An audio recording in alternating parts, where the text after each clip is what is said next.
আওয়ামী লীগের সাবেক মন্ত্রী, বীর মুক্তিযোদ্ধা এবং যে ইতিহাস অনেকেই আমরা জানি না, বাংলাদেশের যে সংবিধান, সেই সংবিধান প্রণেতাদের মধ্যে অন্যতম সদস্য ছিলেন এই ইঞ্জিনিয়ার মোশাররফ হোসেন, যার মৃত্যুর পরে আজকে জানাজাকে কেন্দ্র করে চট্টগ্রামে আওয়ামী লীগের অনুসারীরা যে ঘটনা ঘটালেন, সেই ঘটনা একটা নতুন ইতিহাস তৈরি করল। আওয়ামী লীগের এই বর্ষিয়ান নেতা, চট্টগ্রাম অঞ্চলের সিনিয়র নেতাদের মধ্যে সর্বশেষ তিনিই বেঁচে ছিলেন। তার মৃত্যু চট্টগ্রামের মানুষকে, সর্বস্তরের মানুষকে কাঁদিয়েছে। এর একটা অভূতপূর্ব দৃশ্য। এর আগে প্রফেসর ইউনূস সরকারের আমলে কারাগারে নির্যাতন করে, এমনকি হাসপাতালে চিকিৎসারত অবস্থায় মৃত্যুর পরেও যার হাতে হ্যান্ডকাপ দেখা গেছে, সেই আওয়ামী লীগের সাবেক মন্ত্রী নুরুল মজিদ হুমায়ুন। তার মৃত্যুর পরে আমরা দেখেছি হবিগঞ্জে তা জানাজায় যেন লোকজন না হয়, মাইক যেন বাজানো না হয়, মাইকিং যেন করা না হয়, দ্রুত 5 মিনিটের মধ্যে জানাজা শেষ করে যেন তাকে দাফন করা হয়, এই ধরনের নানা বিধি নিষেধ আরোপ করার চেষ্টা করেছিলেন প্রফেসর ইউনূস। তার ভয় ছিল যে ওই জানাজাতে লক্ষ লক্ষ মানুষের আবির্ভাব ঘটবে এবং প্রফেসর ইউনূসের জন্য ওটা বিপজ্জনক হবে। কিন্তু কোনো কিছুতেই জনগণের জোয়ার সেখানেও ঠেকানো যায়নি। অনেক চেষ্টা প্রফেসর ইউনূস করেছে, কিন্তু এই ক্ষেত্রে বিএনপি কোনো ধরনের কোনো নেগেটিভ চেষ্টা করেনি। বরং বিএনপির চট্টগ্রাম সিটির মেয়র হিসেবে যিনি দায়িত্ব পালন করছেন, ডক্টর শাহাদাত, তিনি নিজে এই জানাজায় অংশগ্রহণ করেছেন, মিডিয়াতে বক্তব্য দিয়েছেন, বলেছেন তিনি একটি দলের রাজনীতি করলেও চট্টগ্রামের রাজনীতিতে, চট্টগ্রামের উন্নয়নে তার ব্যাপক অবদান রয়েছে। তিনি একজন বীর মুক্তিযোদ্ধা, বহু কথা বলেছেন। কি ঘটলো আজকে চট্টগ্রামে? এটা কি ঘটার কথা ছিল? এই আওয়ামী লীগের কোনো নেতার মৃত্যু যদি হয় তাহলে তাদের কি পরিণতি হবে, এরকম বক্তব্য আমরা কি শুনেছি প্রফেসর ইউনূসের আমলে। চলুন একটু মিলিয়ে দেখার চেষ্টা করি। এর পরবর্তীতে তাহলে কি হতে চলেছে সেটাও একটু বুঝে ওঠার চেষ্টা করি। এই ভিডিওতে থাকবেন। দর্শক, বলছিলাম ইঞ্জিনিয়ার মোশাররফ হোসেন, যিনি আওয়ামী লীগের সাবেক মন্ত্রী, একাধিক মন্ত্রণালয়ের দায়িত্ব পালন করেছেন, বীর মুক্তিযোদ্ধা এবং বাংলাদেশের সংবিধান প্রণেতাদের ডক্টর কামাল হোসেনের নেতৃত্বে যে সংবিধান প্রণয়ন কমিটি, সেই কমিটির অন্যতম একজন। সংবিধান প্রণয়ন কমিটির বেঁচে থাকা সদস্যদের সংখ্যা ক্রমেই কমে যাচ্ছে। ডক্টর কামাল হোসেন নিজে এখনও বেঁচে আছেন, ব্যারিস্টার আমিরুল ইসলাম এখনও বেঁচে আছেন, কিন্তু অনেকেই মৃত্যুর মিছিলে যোগ দিচ্ছেন। সর্বশেষ যোগ হলো ইঞ্জিনিয়ার মোশাররফ হোসেন। তার মৃত্যু পরবর্তী সময়ে অনেক আলোচনা ছিল যে জানাজা ওপেন হতে দেয়া হবে কিনা, জানাজা যদি ওপেনলি হয় তাহলে লক্ষ লক্ষ মানুষের আমদানি হবে। সেই ব্যাপারগুলো কিন্তু অবশেষে প্রমাণিত হলো। যে ভিডিওটা আপনারা দেখে শুরু করলেন, সেই ভিডিওর একেবারে ভেতরে যদি যাই, আপনাদেরকে আমরা যদি একটা ছবি শুধু দেখাতে চেষ্টা করি, সেই ছবি আপনারা দেখে নিতে পারেন। সেই ছবিতে দেখা যাচ্ছে যে মানুষের কি পরিমাণ ঢল নেমেছিল আজকে, এবং সেখানে ধারণা করা হচ্ছে কয়েক লক্ষ মানুষের আমদানি হয়েছিল, কয়েক লক্ষ মানুষ এই জানাজায় অংশগ্রহণ করেছেন। এই ছবি বলে দেয় যে একটা বড় জায়গায় লোকে লোকারণ্য হয়েছে। আশেপাশের বিল্ডিং, রাস্তাঘাট, কোনো কিছুতে পা ফেলার কিংবা দম ফেলার কোনো জায়গা নেই। এবং দেখলাম যে এই লক্ষ লক্ষ মানুষের সমাবেশ, লাশবাহী যে গাড়ি, সেই গাড়ি নিয়ে যে যাত্রা, সেই যাত্রা মিছিলে পরিণত হলো। সেই যাত্রা থেকে জয় বাংলা ধ্বনি উচ্চারিত হলো, জয় বাংলা সহ অনেক এবং শেখ হাসিনার নামেও স্লোগান দেয়া হলো। গণমাধ্যমগুলোও খবর করেছে, বাংলাদেশের সব গণমাধ্যমে এটা ফলাও করে প্রচার করা হয়েছে। ভিডিও, ছবি, নিউজ সবকিছুই প্রচার করা হয়েছে। আমরা যদি কালের কণ্ঠের এই একটা ছবি দিয়ে এই ফটোকার্ডটা দেখি, সেখানে বলছে ইঞ্জিনিয়ার মোশাররফ হোসেনের জানাজায় মানুষের ঢল, জয় বাংলা স্লোগানে বিদায়। এটা যখন তারা বলছে তখন আমরা বাংলা ট্রিবিউনের ভেতরের নিউজে যদি ঢুকি তাহলে বলা হচ্ছে যে বাদ আসর মানে তাকে চট্টগ্রাম নগরীর জামিয়াতুল ফালাহ জাতীয় মসজিদ প্রাঙ্গণে সকাল 11টায় জানাজা অনুষ্ঠিত হয়। এরপর তাকে মিরসরায়ে নেওয়া হয়। সেখানে বাদ আসর Fazlur Rahman school and college মাঠে তৃতীয় নামাজে জানাজা শেষে পারিবারিক কবরস্থানে দাফন করা হয়েছে। 3টি জানাজা হয়েছে এবং 3টি জানাজাতেই লোকে লোকারণ্য হয়েছে, মানুষের ঢল থামানো যায়নি। জানাজায় অংশ নিয়েছেন Chittagong city mayor doctor Shahadat Hossain, পাশাপাশি আওয়ামী লীগের নেতারা জানাজায় অংশগ্রহণ করেছেন। সেখানে জানাজা, অ্যাম্বুলেন্স এবং পদযাত্রা সবকিছু মিলিয়ে স্লোগান উঠেছে মোশাররফ, বীর চট্টলার মোশাররফ ভাই, আমরা তোমায় ভুলি নাই, জয় বাংলা, জয় বঙ্গবন্ধু, শেখ হাসিনা আসবে, বাংলাদেশ আসবে, এই স্লোগানও আমরা দিতে দেখেছি। বহু ভিডিও আমাদের চোখে পড়েছে সামাজিক যোগাযোগ মাধ্যমে, গণমাধ্যমে, সবগুলো দেখানোর তার প্রয়োজন নেই, আপনারা হয়তো ইতিমধ্যেই সেগুলো দেখেছেন। নেতাকর্মীরা স্লোগান ধরে প্রিয় নেতার মরদেহবাহী গাড়ির সঙ্গে জমিয়াতুল ফালাহ মসজিদ মাঠ থেকে বের হয়ে আসেন। এ সময় পুলিশ সদস্যরা মাঠের মূল ফটকে দাঁড়িয়েছিলেন। সেখান থেকে অ্যাম্বুলেন্সটি মিরসরাইয়ের ধুম গ্রামের উদ্দেশ্যে রওনা দেয়। জানাজায় অংশ নিয়ে ডাক্তার শাহাদাত হোসেন, চট্টগ্রামের মেয়র এবং তিনি বিএনপির মানুষ, বিএনপির লোক, তিনি কি বলছেন দেখুন। ইঞ্জিনিয়ার মোশাররফ হোসেন ছিলেন দেশের রাজনীতির এক অভিজ্ঞ ও সজ্জন ব্যক্তি। মহান মুক্তিযুদ্ধে তার অবদান এবং চট্টগ্রামের উন্নয়নে দীর্ঘ রাজনৈতিক জীবনের ভূমিকা মানুষ শ্রদ্ধার সঙ্গে স্মরণ করবে। এ সময় তার বিধি আত্মার মাগফিরাত কামনা করেন, শোকসন্তপ্ত পরিবারের সদস্যদের সমবেদনা জানান। এই বক্তব্য যখন বিএনপির এই সিটি মেয়র দিচ্ছেন, তখন এর আগে প্রফেসর ইউনূসের আমলে যে সেটা হয়তো তখনকার বাস্তবতায় কথাটা ঠিকও ছিল, কারণ 2024-এর 5 আগস্ট শেখ হাসিনা সরকার পতনের পরে এরকম মনেই হচ্ছিল, ব্যারিস্টার ফুয়াদরা তো এরকম কথা বলবেনই যে আওয়ামী লীগের কোনো নেতা মারা গেলে গোসল করার সাবান খুঁজে পাওয়া যাবে না, কাফনের কাপড় খুঁজে পাওয়া যাবে না, তার খাটিয়া ধরার লোক 4 জন খুঁজে পাওয়া যাবে না, জানাজা পড়ার লোক খুঁজে পাওয়া যাবে না, দাফন করার লোক খুঁজে পাওয়া যাবে না, এরকম বক্তব্য তাদের মুখে শুনেছি। ব্যারিস্টার ফুয়াদ কি বলেছিলেন এই ব্যাপারে একটু আপনারা শুনে আসুন, তাহলে আপনারা রিকল করতে পারবেন ব্যাপারটা।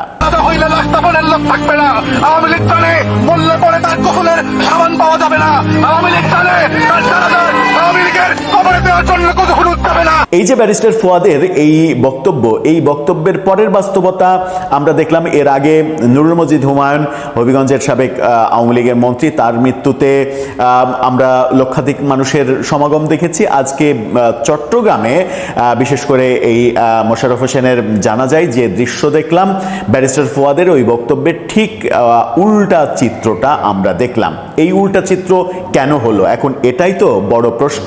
এই উল্টা চিত্র, এটাকে উল্টা চিত্র কেন বলছে? 2024-এর 5 আগস্টের পতনের পরে আওয়ামী লীগের জনপ্রিয়তা এত কমে যায়, তখন মনে হতেই পারে যে কারো, এবং অতি উৎসাহী ব্যারিস্টার ফুয়াদরা তো মনে করবেনই যে আওয়ামী লীগের কোনো নেতা যদি মারা যান তাহলে তার গোসলের সাবান পাওয়া যাবে না। এই ইঞ্জিনিয়ার মোশাররফ হোসেন, তাকে জেলে রাখা হয়েছিল, তিনি গ্রেপ্তার হয়েছিলেন। তার ছেলে বলছে আজ চট্টগ্রামবাসীর জন্য অনেক কষ্টের দিন, দীর্ঘদিন আইসিইউতে থাকার পরে তিনি মারা গেছেন। জানাজাকে কেন্দ্র করে আইন শৃঙ্খলা রক্ষাকারী বাহিনীর ব্যাপক প্রস্তুতি ছিল, তারা কোনো বাধা দেয়নি। প্রকাশ্যে রাস্তায় জয় বাংলা, শেখ হাসিনা, এইসব অনেক মিছিল হয়েছে এবং সেই মিছিল আমরা দেখেছি যে লক্ষাধিক মানুষের মিছিলে পরিণত হয়েছে। হ্যাঁ, অনেকেই হয়তো এর মাঝে আওয়ামী লীগের নাও থাকতে পারেন, কিন্তু যে মিছিল চলছিল সেই মিছিলে পেছনে পেছনে হাঁটা মানে তো মিছিলের অংশীদার হয়ে যাওয়া। সেই ক্ষেত্রে বলাই যায় যে 2024-এর 5 আগস্ট শেখ হাসিনা সরকার পতনের পরে আওয়ামী লীগের সব থেকে বড় মিছিলটা দেখা গেল আজকে চট্টগ্রামে। এই তাকে আমরা দেখেছিলাম যে মানে 2024 সালের 5 আগস্ট তিনি আওয়ামী লীগ সরকারের পতনের পর অক্টোবর মাসে গ্রেপ্তার হয়েছিলেন এবং প্রফেসর ইউনূসের আমলে তাকে চিকিৎসা দেওয়া হয়নি ঠিকভাবে, শেষ পর্যন্ত তার অবস্থা অনেক খারাপ হলে আদালত এই তো কিছুদিন আগে বিশেষ বিবেচনায় তাকে জামিন দেন এবং জামিনের পরে তিনি হাসপাতালেই ছিলেন, হাসপাতালে থাকা অবস্থায় জামিন দেন এবং হাসপাতালের আইসিইউতে থেকে তিনি মৃত্যুবরণ করলেন। যে কথা বলছিলাম যে 2024-এর 5 আগস্টের পতনের পরে যে পরিস্থিতি তৈরি হয়েছিল, সেই পরিস্থিতি থেকে আজকের এই পরিস্থিতিতে ব্যাপারটা আসলো কিভাবে। যে সময় ব্যারিস্টার ফুয়াদরা মনে করছিলেন যে গোসলের সাবান খুঁজে পাওয়া যাবে না, গোসল করানোর লোক খুঁজে পাওয়া যাবে না, সেখানে একজন মন্ত্রী, আওয়ামী লীগের মন্ত্রী, তার মারা যাওয়ার পরে এরকম লক্ষ লক্ষ মানুষের জমায়েত, এটা কি বার্তা দেয়? এটা এই বার্তায় দেয় যে আওয়ামী লীগের অপশাসন, দুঃশাসন, দুর্নীতি, যে অভিযোগগুলো করছি আমরা, অতিমাত্রায় অভিযোগ করছি হয়তোবা কোনো কোনো ক্ষেত্রে, কিন্তু সেগুলোর অস্তিত্ব তো রয়েছে, বহু অভিযোগ তাদের বিরুদ্ধে রয়েছে, কিন্তু সেই অভিযোগের পরে যে সরকারটা এসেছিল, প্রফেসর ইউনূস সরকার, তারা কোনোভাবেই আওয়ামী লীগের চাইতে বেটার কোনো শাসন এই জাতিকে উপহার দিতে পারেনি, বরং আরও বেশি বড় ধরনের দুঃশাসন তৈরি করেছে এবং নজিরবিহীন হিংসা বিদ্বেষের চাষাবাদ করেছে এবং অরাজনৈতিক সরকার হলেও রাজনৈতিক প্রতিশোধ নেওয়ার চেষ্টা করেছে। প্রফেসর ইউনূস যেন পণ করে এসেছিলেন যে শেখ হাসিনা আমাকে আদালতে 6 তলায় সিঁড়ি দিয়ে উঠতে বাধ্য করেছে, ওই যে আমি সিঁড়ি দিয়ে উঠেছিলাম আর সিঁড়ি দিয়ে নেমেছিলাম, এই নির্যাতনের প্রতিশোধ আমাকে নিতেই হবে। সেরকম পণ করেই তিনি হয়তো বসেছিলেন, সেই কারণেই এই হিংসা বিদ্বেষের চাষাবাদটা করেছিলেন। যে কারণেই হয়েছে কি, যে জনগণের মধ্যে একটা ধারণা হয়েছে যে আওয়ামী লীগের খারাপ শাসন থেকে আমরা মুক্তি পেলাম কোথায়? আওয়ামী লীগের শাসন যদি খারাপ হয়ে থাকে তাহলে তোমরা ভালো শাসন তৈরি করলে কোথায়? এটা একটা বড় প্রশ্ন। এবং যেভাবে নির্যাতন করা, বিরোধী মতকে নির্যাতন করা, সেই ব্যাপারগুলো আওয়ামী লীগের বিরুদ্ধে যে অভিযোগ করা হয় তার সঙ্গে মিলে যায় শুধু না, বরং 10 গুণ 100 গুণ বেশি হিসেবে দৃশ্যমান হয়।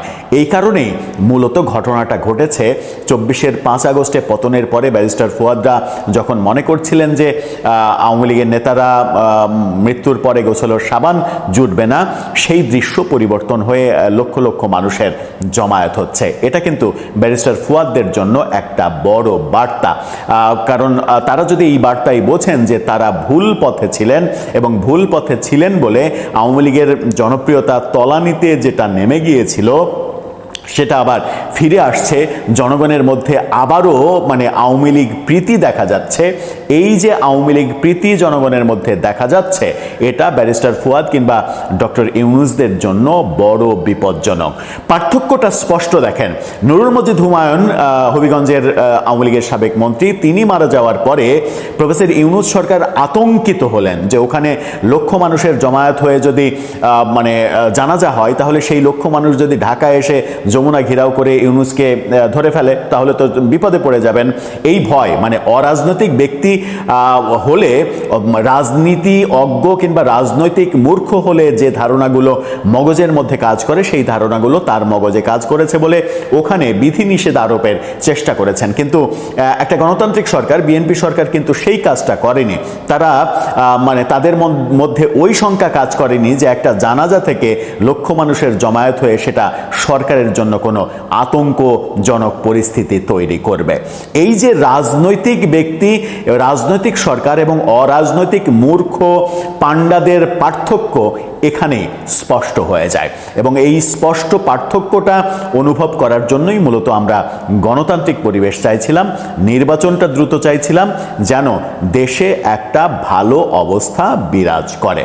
দর্শক, আপনার কাছে কি মনে হয় এই যে আজকে চট্টগ্রামের এই ঘটনা কোন দিকে মোড় নিতে পারে? এটাকে কি আওয়ামী লীগ তাদের কি বলবো যে নবযাত্রা হিসেবে ধরে নেবে, নাকি এটা তো এমনি হতেই পারে, একজন মানুষ মারা গেছে, দীর্ঘদিন বহু মানুষের সঙ্গে তার উঠা বসা, দল মত নির্বিশেষে তার বহু মানুষের আনাগোনা ছিল তার কাছে, সেই মানুষগুলো শেষ যাত্রায় তো একবার আসতেই পারেন, এটাকে অন্যভাবে নেয়ার কোনো কারণ থাকতে পারে না। কোনটা মনে হয়? বাংলাদেশের গণমাধ্যমগুলোর সংবাদ শিরোনাম দেখে প্রশ্ন উঠতে পারে, আওয়ামী লীগের কার্যক্রমের উপর কি নিষেধাজ্ঞা উঠে গেছে? গণমাধ্যমগুলোর খবরে বলা হচ্ছে, বর্ষিয়ান রাজনীতিবিদ, বীর মুক্তিযোদ্ধা ও সাবেক মন্ত্রী ইঞ্জিনিয়ার মোশাররফ হোসেনের জানাজা শেষে শোক মিছিল শেষ পর্যন্ত হয়ে যায় জয় বাংলা আর আওয়ামী লীগ এবং শেখ হাসিনার নামে স্লোগান মুখর মিছিল। একাধিক সূত্র বলছে, মোশাররফ হোসেনের জানাজাকে ঘিরে চট্টগ্রামে আওয়ামী লীগের এমন বড় ধরনের শোডাউন সরকার উচ্চ মহলকে ভাবিয়ে তুলেছে। এতদিন কার্যক্রম নিষিদ্ধ থাকা আওয়ামী লীগ ও অঙ্গ সংগঠনগুলোর ঝটিকা মিছিল সরকার ধরপাকড়ের মাধ্যমে সামাল দিচ্ছিল। আওয়ামী লীগের কার্যক্রম নিষিদ্ধ রাখার জন্য সন্ত্রাস বিরোধী আইনের সংশোধনী পাশ করার পাশাপাশি সরকারি পক্ষগুলো সুপ্রিম কোর্ট বার কাউন্সিলের মতো পেশাজীবী সংগঠনের নির্বাচনে জোর করে দলটির সমর্থকদের নির্বাচন থেকে দূরে রেখেছে। তাতে ফল হয়েছে উল্টো সমালোচনা দেশ ছাড়িয়ে দেশের বাইরে ছড়িয়ে পড়েছে। সম্প্রতি ব্রাহ্মণবাড়িয়া সহ বেশ কয়েকটি জেলায় বড় বড় মিছিল, ছাত্রলীগ কর্মীদের কৃষকদের ধান কেটে দেওয়ার মতো কর্মসূচি সরকার ঊর্ধ্বতন মহলের চিন্তাকে বাড়াচ্ছিল। এর মধ্যে ইঞ্জিনিয়ার মোশাররফ হোসেনের জানাজার পর যে ধরনের শোডাউন কার্যক্রম নিষিদ্ধ থাকা দলটি করেছে তা নিয়ে চট্টগ্রাম থেকে শুরু করে ঢাকায় সরকারের সর্বোচ্চ পর্যায়ে আলোচনা হয়েছে। সরকারের শীর্ষ মহল যেখানে সরকারি ব্যানারে বঙ্গবন্ধুর নাম দেখে তেলে বেগুনে জ্বলে উঠছে, সেখানে আওয়ামী লীগের এত বড় শোডাউনের পর করণীয় কি হতে পারে তা নিয়ে আলোচনাও হয়েছে। সরকার একটি সূত্র বলছে, এতদিন আওয়ামী লীগ ফেরত আসতে পারে এমন ভয় দেখিয়ে জুলাই সনদ ও সংবিধান সংস্কার ইস্যুতে জামাত এনসিপিকে মাঠের আন্দোলন থেকে দূরে রেখেছে। কিন্তু গত কয়েক সপ্তাহে আওয়ামী লীগ ও এর অঙ্গ সংগঠনগুলোর শোডাউন এবং সবশেষ আজকের শোডাউনের পর সরকারের চিন্তা বিরোধী দল থেকে সরে এসে আওয়ামী লীগের দিকেই ঝুঁকছে। বিশেষ করে হামে শিশু মৃত্যু আর আমেরিকার সাথে বাণিজ্য চুক্তি নিয়ে ইউনূস প্রশাসনের দায় মোচনে বিএনপি সরকার যখন ব্যাকফুটে, আবার পশ্চিমবঙ্গে বিজেপির জয়ের পর ভারতের সাথে দ্বিপাক্ষিক সম্পর্কে টানাপোড়েন শুরু হওয়া এবং সবশেষ 6 মাসের মধ্যে শেখ হাসিনার ফিরে আসার অডিও বার্তা প্রচারের পর সরকারের শীর্ষ মহলকে আওয়ামী লীগ নিয়ে নতুন করে ভাবতে হচ্ছে। বিস্তারিত জানতে চলুন যাওয়া যাক বিশ্লেষণে। 24-এর 5 আগস্ট ক্ষমতার পট পরিবর্তনের পর আওয়ামী লীগের 130 জনের মতো সাবেক মন্ত্রী ও সংসদ সদস্য এ পর্যন্ত গ্রেপ্তার হয়েছেন। অনেক নেতা দেশের বাইরে ও ভেতরে পালিয়ে আছেন। দলটির কার্যক্রমের উপর ইন্টারিম গভর্নমেন্টের পর বিএনপিও নিষেধাজ্ঞা বহাল রেখেছে। যদিও বিএনপি জামাত দুই দলই নির্বাচনের সময় আওয়ামী লীগের সমর্থকদের কাছে ভোট চাওয়ার ক্ষেত্রে প্রতিযোগিতা নেমেছিল। ইন্টারিয়ামের আমল থেকে দলটির নেতাকর্মীরা কর্মসূচি বলতে ঝটিকা মিছিল করে আসছে। যদিও এসব মিছিল থেকে অনেক নেতাকর্মী গ্রেপ্তার হয়েছেন, তারপরও প্রায় রাজধানী ঢাকা সহ দেশের প্রত্যন্ত অঞ্চলে মিছিল করতে দেখা যাচ্ছে। পুলিশের একাধিক সূত্র বলছে, অন্তর্বর্তী সরকার আমল থেকে আওয়ামী লীগ ও এর অঙ্গ সংগঠনগুলোর মিছিল নিয়ে পুলিশকে বেশ বিপাকে পড়তে হয়, জবাবদিহি করতে হয়। অন্তর্বর্তী সরকার আমলে গত বছরের 24শে সেপ্টেম্বর একদিনই রাজধানীর বিভিন্ন স্থান থেকে ঝটিকা মিছিল করার সময় 244 জন নেতাকর্মীকে গ্রেপ্তার করা হয়েছিল। গত বছরের নভেম্বরে আওয়ামী লীগের ঘোষিত ঢাকা লকডাউন কর্মসূচিকে কেন্দ্র করে ঢাকায় প্রায় 34 জন নেতাকর্মীকে গ্রেপ্তার করা হয়েছিল। পুলিশের হিসেব অনুযায়ী 2024 সালের আগস্ট থেকে 2026 সালের ফেব্রুয়ারি পর্যন্ত বাংলাদেশের রাজনৈতিক সহিংসতা ও পরবর্তী আইনি প্রক্রিয়া প্রায় 18,384 জনকে গ্রেপ্তার করা হয়েছে, যাদের প্রায় সবাই আওয়ামী লীগ ও অঙ্গ সংগঠনের নেতাকর্মী। বিএনপি ক্ষমতায় আসার পর সাবেক মন্ত্রিসভার অন্তত 4 জন সদস্য এবং আওয়ামী লীগের কেন্দ্রীয় কমিটির 12 জন শীর্ষ নেতাকে গ্রেপ্তার করা হয়েছে। কিন্তু এত ধরপাকড়ের মধ্যেও কার্যক্রম নিষিদ্ধ থাকা দলটির মিছিল ও তৎপরতা থেমে নেই। গত মঙ্গলবার সকালে ব্রাহ্মণবাড়িয়া জেলা শহরের পূর্ব মেট্রা এলাকার কোকিল টেক্সটাইল এলাকা থেকে সমাজসেবা অফিস পর্যন্ত ঝটিকা মিছিল বের করেন নিষিদ্ধ ঘোষিত ছাত্রলীগের নেতাকর্মীরা। মিছিলটির নেতৃত্ব দেন ব্রাহ্মণবাড়িয়া শহর ছাত্রলীগের সাবেক সাধারণ সম্পাদক ও জেলা কমিটির সদস্য লিমন আল স্বাধীন। এই মিছিলটির ভিডিও সামাজিক যোগাযোগ মাধ্যমে ভাইরাল হওয়ার পর তা নিয়ে ব্যাপক আলোড়ন দেখা দেয়। পরদিন ছাত্রলীগের কয়েকজন নেতাকর্মী কৃষকের পাকা ধান কেটে দিচ্ছেন এমন একটি ভিডিও সামাজিক যোগাযোগ মাধ্যম ফেসবুকে ছড়িয়ে পড়ে। ঘটনাটি ঘটেছে মঙ্গলবার শরীয়তপুরের জাজিরা উপজেলার কুন্ডেরচর এলাকায়। দৈনিক প্রথম আলোর খবরে বলা হয়েছে, পদ্মাবাহিত জাজিরা উপজেলার কুন্ডেরচর ইউনিয়নের একটি গ্রামে ছাত্রলীগের 10 থেকে 12 জন নেতাকর্মী এক কৃষকের ধান কেটে দিয়েছেন। তাদের ধান কাটার একটি ভিডিও সামাজিক যোগাযোগ মাধ্যমে ছড়িয়ে পড়েছে। ভিডিওতে দেখা যায় 10 থেকে 12 জন তরুণ জাতীয় পতাকা, আওয়ামী লীগ ও ছাত্রলীগের দলীয় পতাকা হাতে নিয়ে একটি ধান খেতে বিভিন্ন ধরনের স্লোগান দিচ্ছেন। তারা কার্যক্রম নিষিদ্ধ আওয়ামী লীগের সভাপতি শেখ হাসিনা এবং শরীয়তপুর 1 আসনের সাবেক সংসদ সদস্য ইকবাল হোসেনের পক্ষে বিভিন্ন স্লোগান দিচ্ছেন। এরপর তারা একজন কৃষকের ধান কেটে দিচ্ছেন। ওই ধান মাথায় নিয়ে একটি নসিমন গাড়িতে তুলে দিচ্ছেন।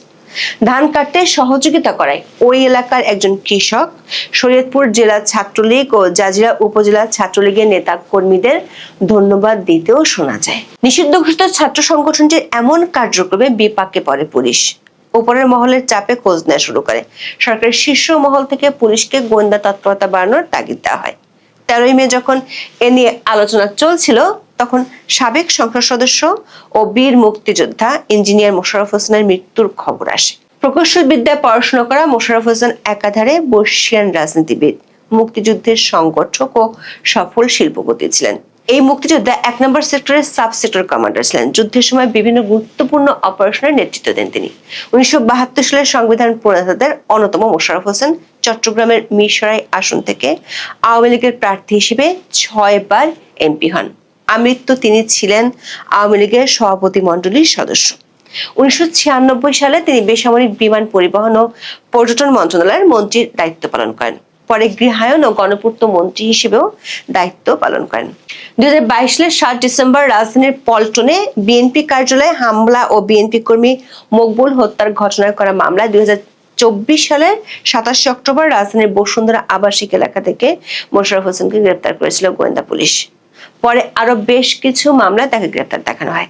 কারাগারে থাকা অবস্থায় অসুস্থ হয়ে পড়লে 2025 সালের 5 ফেব্রুয়ারি চট্টগ্রাম মেডিকেল কলেজ হাসপাতালে ভর্তি করা হয় তাকে। 2025 সালের 14 আগস্ট সব মামলায় জামিন পেয়ে কারাগার থেকে বেরিয়ে আসেন তিনি। এরপর থেকে শ্বাসতন্ত্রের জটিলতা সহ নানা শারীরিক অসুস্থতার কারণে হাসপাতালে ভর্তি ছিলেন। 13ই মে তিনি হাসপাতালে চিকিৎসাধীন অবস্থায় মারা যান। 14ই মে চট্টগ্রামে হাজারো মানুষের উপস্থিতিতে এই বর্ষিয়ান রাজনীতিবিদের জানাজা হয়। তাকে শেষ শ্রদ্ধা জানাতে জানাজায় মানুষের ঢল নামে। বৃহস্পতিবার বেলা 11:15টায় চট্টগ্রাম নগরে জমিয়াতুল ফালাহ মসজিদ মাঠে তার জানাজা অনুষ্ঠিত হয়। এর আগে সকাল 10টা থেকে জানাজায় অংশ নিতে বিভিন্ন শ্রেণী পেশার মানুষ জড়ো হতে থাকেন।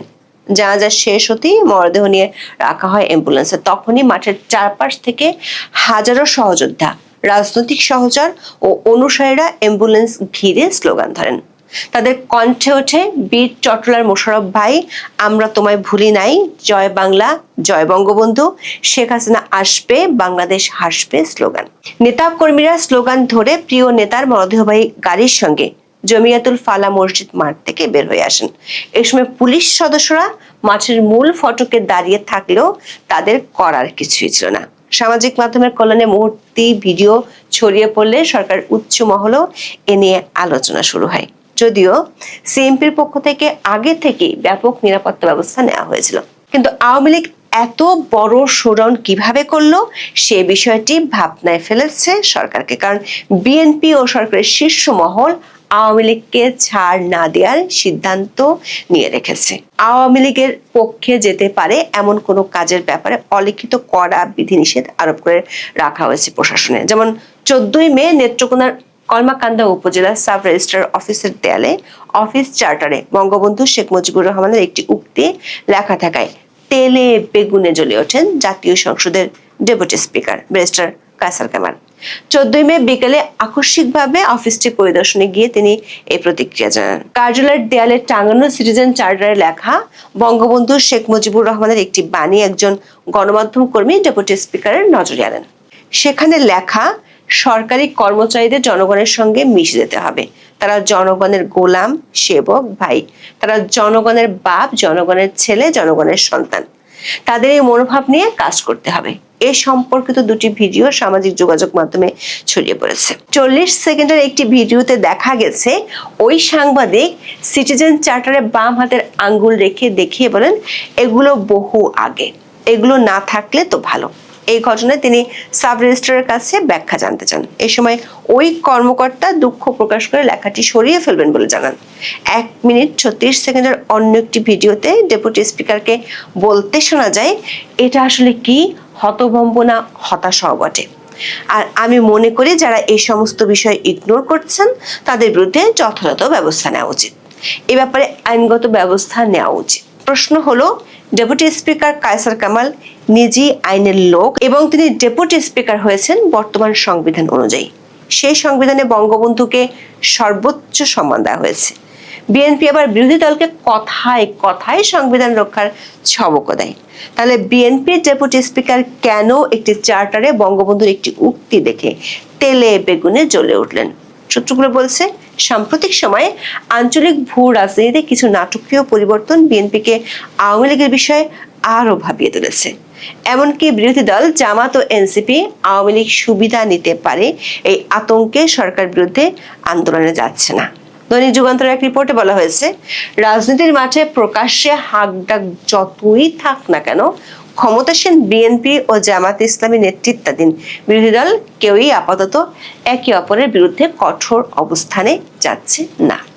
রিপোর্টটিতে বলা হয়েছে, সরকার ও বিরোধী দলের মধ্যে সংঘাতময় পরিস্থিতি তৈরি হলে তাতে কার্যক্রম নিষিদ্ধ আওয়ামী লীগের রাজনীতিতে ফেরার সুযোগ তৈরি হবে। আর এমন পরিস্থিতিতে বিপদ বাড়তে পারে বলে তিন দলের মধ্যে আলোচনা আছে। বলা হচ্ছে, আওয়ামী লীগ দেশের রাজনীতিতে ফের ক্ষমতা যেতে পারলে কাউকে ছাড় দেবে না, বরং বিএনপির তুলনায় জামাত ও এনসিপি আওয়ামী লীগের বড় শত্রু, এমন আলোচনা আছে। সংশ্লিষ্টদের মতে রাজনীতিতে এসব আলোচনা ও পর্যালোচনার মুখে বিরোধীদের সরকার বোঝাতে চাইছে যে অতিরিক্ত কঠোর আন্দোলনে গেলে দেশে নতুন রাজনৈতিক সমীকরণ তৈরি হতে পারে। তাছাড়া বিষয়টি বিরোধী দলের নেতারাও জানেন। সরকার এমন কৌশলের উদ্দেশ্য হলো জামাতের সামনে দৃশ্যমান করা যে তারা বেশি কঠোর অবস্থানে গেলে আওয়ামী লীগের ফেরার সুযোগ তৈরি হতে পারে। অনেকের মতে তিন দলের মধ্যে আওয়ামী লীগের ব্যাপারে এক ধরনের ভীতিও রয়েছে। ফলে রাজনীতির মাঠে যতই কঠোর অবস্থান দেখা যাক না কেন, আওয়ামী লীগ এবং শেখ হাসিনা প্রশ্নে শেষ পর্যন্ত বিএনপি, জামাত ও এনসিপি ঐক্যবদ্ধ থাকবে বলে রাজনৈতিক পর্যবেক্ষকরা মনে করছেন। কিন্তু বাস্তবতা হলো, গত কয়েক সপ্তাহে আওয়ামী লীগ ও অঙ্গ সংগঠনগুলোর শোডাউন ব্যাপক হারে বেড়েছে। এই শোডাউনগুলো সরকারের চিন্তা বাড়াচ্ছে, কারণ নতুন আঞ্চলিক ভূ রাজনৈতিক পরিস্থিতি। পশ্চিমবঙ্গে গেরুয়া দলের জয়ের পর পুশিন আর সীমান্তে বেড়া দেয়া নিয়ে ভারত ও বাংলাদেশের সম্পর্কে নতুন মোড় নিয়েছে। ভারতীয় ভিসা উন্মুক্ত করার কথা থাকলেও সেটি খুব সহসা না হওয়ার শঙ্কা দেখা দিয়েছে। এরই মধ্যে শেখ হাসিনা 6 মাসের মধ্যে দেশে ফেরার ঘোষণা সম্বলিত অডিও ক্লিপ ভাইরাল হয়েছে। সরকার একটি সূত্র বলছে, এসব বিষয়ের কারণে আওয়ামী লীগের নেতা কর্মীদের মধ্যে উজ্জীবিত ভাব তারা দেখছেন। যদিও কার্যক্রম নিষিদ্ধ থাকায় দলটির পক্ষে আনুষ্ঠানিক কোনো সভা সমাবেশ করা সম্ভব নয়। কিন্তু পুলিশের একাধিক সূত্র বলছে, 17 মে দলটির সভানেত্রী শেখ হাসিনার স্বদেশ প্রত্যাবর্তন উপলক্ষে তারা বড় ধরনের শোডাউন করতে চায়, এমন খবর পুলিশের কাছে আছে। বিষয়টি নিয়ে পুলিশকে তৎপর হতেও বলা হয়েছে। তবে পুলিশের কয়েকজন কর্মকর্তা বলেছেন, সারা দেশে অনেক বেশি সংখ্যক খণ্ড খণ্ড মিছিল হলে পুলিশের পক্ষে ঠেকানো সম্ভব নয়, কারণ এরই মধ্যে ব্যাপক ধরপাকড় করেও তেমন কোনো ফল পাওয়া যায়নি। এখন এ পর্যন্ত। সবাই ভালো থাকুন, সুস্থ থাকুন, নিরাপদে থাকুন। দেখা হবে আগামী পর্বে।